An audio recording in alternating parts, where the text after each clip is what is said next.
Million of sperm. फिर भी ये भी मैंने आपको समझाया, sometimes the sperm count is very low, that cause infertility in males which is called oligospermia. Oligospermia, अगर स्पर्म तेरा कम है तो वो शायद रीजन जैसे लाइक हाइपरथर्मिया, अगर testis S intra that's called a crypto-child syndrome, or sometimes by warm water or regularly bathing with warm water may cause hyperthermia. Sperm count शकन तमसे कम है। तो सुपरमैटोजेनेसिस जैसे कैसे पढ़ा? सुपरमैटोजेनेसिस का मतलब है कि एक मर्द में, एक मेल में स्पर्म को बनना, तो ये उसके टेस्टिस के सेमिनिफेरस यूट्रस। फिलहाल अभी हमें इसका प्रोसेस सीखना है जो मैंने बोर्ड पर पहले आपको बना के दी है। सबसे पहले इस प्रोसेस में ये स्पर्म्स कैसे बनते हैं। एक लड़के के टेस्टिस में जो जर्म सेमिनिफेरस ट्यूबुलस में जर्म सेल्स होती है। प्यूबर्टी के बाद मैंने आपको समझाया हार्मोनल कंट्रोल में एबीपी इनहिबिट और टेस्टोस्टेरोन, वो चीजें इस जर्म सेल को एक्टिवेट करते हैं कि आप जाइए और स्टार्ट कीजिए स्पर्मेटोजेनेसिस। सबसे पहले एक ये जर्म सेल जो मेल की होती है, ह्यूमन मेल की, उसके अंदर बाकी सेल्स की तरह 44 ऑटोसोम्स होते हैं और एक pair of sex chromosome, heterogametic sex chromosome होते हैं। हेटेरोटाइपिक सेक्स क्रोमोसोम मतलब एक एक्स है एक वाई है। कुल मिला के इस जर्म सेल में बाकी इंसान के सेल्स की तरह 46 क्रोमोसोम्स हैं, जिनमें से 44 क्रोमोसोम ऑटोसोम्स होते हैं और एक्स और Y as a sex chromosome होते हैं। तो ऑलरेडी हमने इसमें से सिर्फ वाई को बहुत डिस्कस किया है और हमने वाई का नाम रखा था होलोएंड्रस क्रोमोसोम, मतलब all maleness is due to the Y, all human males are males due to the Y. Hollow means all, androus means maleness, all maleness due to Y. Because this Y chromosome contains certain special genes like D, F and L, which are very essential to develop the masculine structures. सुपरमैटोजेनेसिस को starting के लिए मैंने पहले आपको germ cell की बात बताई। ये 44XY क्रोमोसोम जो होते हैं, 46 क्रोमोसोम, ये दो सेट में होते हैं।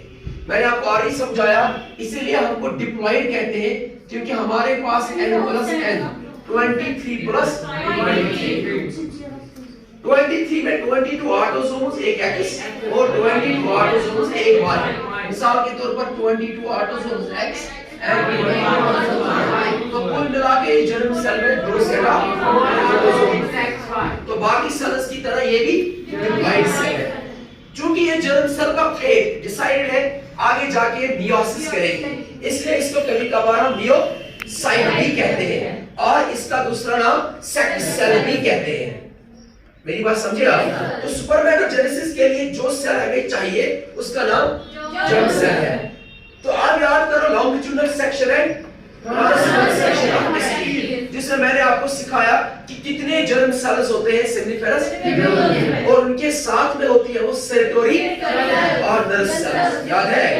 तो सुपरमैटोजेनेसिस के लिए चाहिए जर्म सेल, और जो ही एक मेल को प्यूबर्टी आती है, onset of puberty, by the hormonal influence this germ cell starts division of mitosis। आपको ऑलरेडी पता है कि माइटोसिस क्या है? माइटोसिस उन सेल्स में होती है जो रेप्लिकेशन करते हैं, जिससे उनका डीएनए कंटेंट डबल होता है मगर नंबर ऑफ क्रोमोसोम सेम है, और डिवीजन से वो डीएनए कंटेंट डबल वाला अलग अलग होता है, फिर भी नंबर ऑफ क्रोमोसोम सेम रहता है। कितनी बार मैंने समझाया आपको? तो इसीलिए माइटोसिस को इक्वेशनल डिवीजन कहते हैं, जबकि डॉटर सेल्स में जो क्रोमोसोम नंबर आता है वो equal to the parent cell होता है और दो डॉटर सेल्स के बीच में वो नंबर सेम होता है। सर क्या इसका मतलब है 44 ऑटोसोम एक्स साइड वाई, यहाँ 46 आ गए, यहाँ भी 46, क्या इसका मतलब है कि यहाँ पर 92 आ गए थे? नहीं, वो मैंने आपको समझाया क्या होता है। वो रेप्लिकेशन होता है सेल साइकिल के एस फेज में, जहां पर डीएनए डबल होता है और डिवीजन से वो डीएनए डबल अलग, वो डीएनए डबल हमें सिस्टर क्रोमैटिड की शक्ल में दिखता है और माइटोसिस सिस्टर क्रोमैटिड की सेपरेशन वाला डिवीजन है, समझे? तो पहला फेज इसका नाम हम माइटोसिस कहते हैं, और इसको हम मल्टीप्लिकेशन फेज कहते हैं। इससे जो लिबरेटेड सेल्स होती है, जो बनी रहती सेल्स है, इनका नाम हम स्पर्मेटोगोनिया कहते हैं और सिंपली स्पर्म मदर सेल्स कहते हैं। चूंकि ये माइटोसिस से बनी है तो नंबर ऑफ क्रोमोसोम सेम ही होगा, वो चेंज नहीं होता। तो सिंपल एक प्रोलिफरेशन है। क्या ये इसका नंबर इंक्रीज होता है। समझे? आपको समझाने के लिए, सेक ऑफ सिंपलिसिटी के लिए मैंने इन स्पर्मेटोगोनिया को दो हिस्सों में तकसीम किया, type A and type B. Sir ये ए बी क्या मतलब होता है? देखो, वो स्पर्मेटोगोनिया जो ये डिवीजन फिर जारी रखेंगे, माइटोसिस, और प्रोड्यूस करेंगे किन गोनिया को? मतलब उनका तादाद और बढ़ेगा। तो उस डिवीजन का नाम माइटोसिस होगा, उस फेज का नाम मल्टीप्लिकेशन फेज होगा, उन सेल्स का नाम क्लियर? इसके बदले मैंने आपको फीमेल में समझाया है ऊगुनिया। लड़की को क्या बनते हैं? ऊगुनिया। लड़के को बने स्पर्मेटोगोनिया। फर्क ये है, ऊगुनिया बनती है फीटल स्टेज में, एम्ब्रियोनिक स्टेज में। याद करो 3 month to 6 month gestational stage, trimester of the pregnancy. और वहां की ऊगुनिया का फेज फिक्स्ड था, एक ही बार बनती थी, फिर बार बार, और वहां ओवरी में ज्यादातर ऊगुनिया मर जाती थी। याद है? समझाया मैंने, most of the oogonia because there is not a proper nourishment. It's clear? अगर यहाँ की बात करें, मेल्स में क्या गोलियां बन गई? इनको खाने पिलाने के लिए सेरोटोनिन सेल्स होती है, इसलिए स्पर्मेटोगोनिया ओगोनिया की तरह मरती नहीं है, अलबत्ता अपना डिवीजन जारी रखती है। इनमें से मान लो ये एक सेल क्या बनाई मैंने? Type B cell. ये क्या कहती है? टाइप ए ने क्या कहा? मैं ये डिवीजन जारी रखूंगी। और टाइप बी क्या कहती है कि मैं ये डिवीजन आप जारी, आई विल कमिट, मैं कमिटमेंट कर रही हूं। क्या? मैं स्टार्ट करूंगी डिवीजन और मैं स्टार्ट करूंगी ग्रोथ। क्या करूंगी?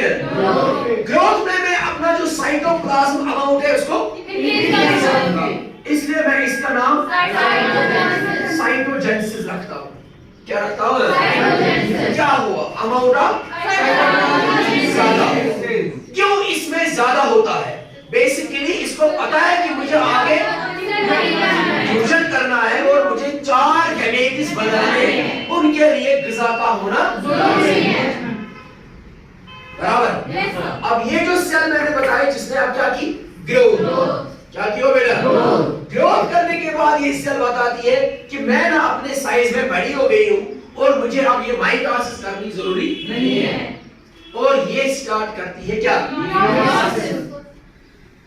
तो इस वाले हिस्से में इस सेल को जिसने ये कहा मैं मियासिस करूंगी, उसको नाम हम क्योंकि इस टाइम इसने कोई डिवीजन नहीं किया, इसलिए जो जीनोमिक नेचर था वो सेम रहा। That is 46 chromosome, 44 autosome, clear? 46 chromosome वाली सेल का नाम हम स्पर्मेटोसाइट रखते हैं। ये भी डिप्लॉय होती है, अभी इसने कोई डिवीजन नहीं किया, लेकिन इसने इंडिकेशन दी, साइंस दी कि मैं आगे मियोसिस करूं। तो अब आपको पता है मियोसिस में क्या होता है? ये जो क्रोमोसोम्स के पेयर होते हैं वो पेयरिंग करते हैं, मिल जाते हैं, जोड़ बनाते हैं, फिर एक दूसरे के डीएनए को एक्सचेंज करते हैं, जेनेटिक रिकॉम्बिनेशन करते हैं, क्रॉसिंग करते हैं, वेरिएशंस आते हैं। क्लियर? ये सारा किस्सा इसको कहते हैं रिडक्शनल डिवीजन कहते हैं, यूनियोटाइप। आपको कहानी याद होगी, इसमें prophase first, metaphase, anaphase first और टेलोफेज। इसमें प्रोलैक्टोटीन, लैक्टोटीन, साइटोटीन, पैक्टिन, डिप्लोटीन एंड डाइकाइनेसिस वाले फेज आते हैं। कुल मिला के लास्ट में एक डिवीजन होता है जिसकी वजह से ये होमोलॉगस पेयर या ये दो सेट अलग सेपरेट होते हैं, क्योंकि मैंने आपको समझाया in meiosis first homologous pairs separate, homologous pairs हर किसी जोड़ को अलग अलग होना है। ऐसे अलग होना है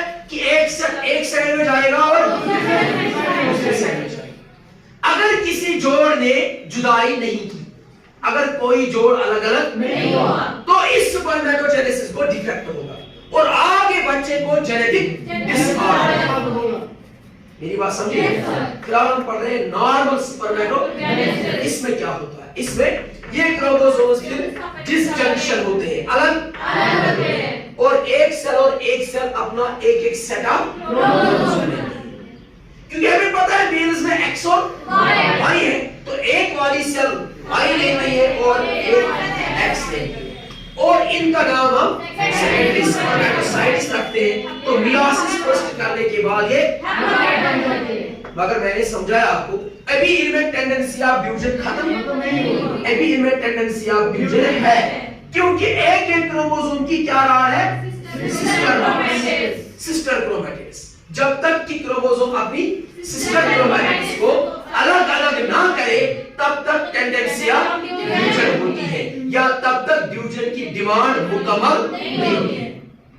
तो इसीलिए मैंने कहा सेकेंडरी स्पर्मेटोसाइट्स में हर किसी क्रोमोसोम के पास सिस्टर क्रोमैटिड है और अब उनका होना लाजमी है, उनका होना। इसीलिए मियोसिस के बाद सीधे मियोसिस सेकंड होती है। क्या होती है? बीच में कोई इंटरफेस नहीं होता, nothing occurs between meiosis first and meiosis second, means they are back to back. meiosis first के तुरंत बाद meiosis second। फिर से याद रखना, meiosis first में होमोलॉगस पेयर्स अलग अलग हुए और meiosis second में वो सिस्टर क्रोमैटिड्स अलग अलग हुए। समझ में आ रहा है? ये जो सिस्टर क्रोमैटिड्स अलग होती है, इनकी वजह से नंबर ऑफ क्रोमोसोम भी चेंज। तो ये मैंने अभी भी आपको बोला था, यहाँ पर माइटोसिस भी यही है जिसमें सिस्टर अलग होती है, और मियोसिस सेकंड भी वही है जिसमें बहुत अच्छा। इसलिए कभी कभार मानते आकर कि meiosis second is like mitosis, समझे? लेकिन माइटोसिस के लिए अलग सेल साइकिल होना जरूरी है और मियोसिस सेकंड के लिए अलग सेल साइकिल होना जरूरी नहीं है। उसके बाद हम क्या कहते हैं कि जो ही हो जाएगी मियोसिस सेकंड। हाँ बेटा, और तुमको देख, तो एक सेल में क्या निकलेगी बाहर? Sister chromatid. ये सेल चाहिए, ये सेल बनाई दे सिस्टर, ये भी बनाई दे सिस्टर। कुल इंसान गुजराओ इंच पर 1 2 3 4 जेनेटिकली हुई तो उसको दपन ये स्पर्मस खातिर जीनोम जरूरी छु की बनो यथमस दातमस,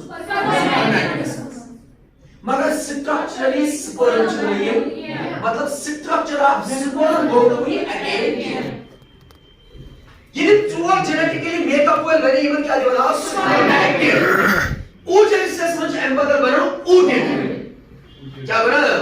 ये क्या बना? अच्छा वन एक्स प्राइमरी स्पर्मेटोसाइट्स कब सेकेंडरी स्पर्मेटोसाइट बनी? एक्स सेकेंडरी स्पर्मेटोसाइट्स कब स्पर्मेटोसाइट बनी? इतने बना एक्स स्पर्मेटोसाइट प्राइमरी स्पर्मेटोसाइट्स कब स्पर्मेटोसाइट बनी? समझ में आया? पर इंसान को ओ जेनेसिस पढ़ना हो तो अब कोई ऊटेड बना इस हो गया न्यूमेरिक कुछ है मजीद आपको इसी मल्टीप्लाई करने की, मगर एक साथ में ध्यान चाहिए why machine structure super no sir seminiferous tubule is luminous in human males during spermatogenesis changes occurs atmos good can change loss of good deal of cell organelle takes place यह मुझे क्या cell organelle lyso Golgi ये organ की change खत्म कर तिमो organelle nature change करने से जीवन अटेन ऑफ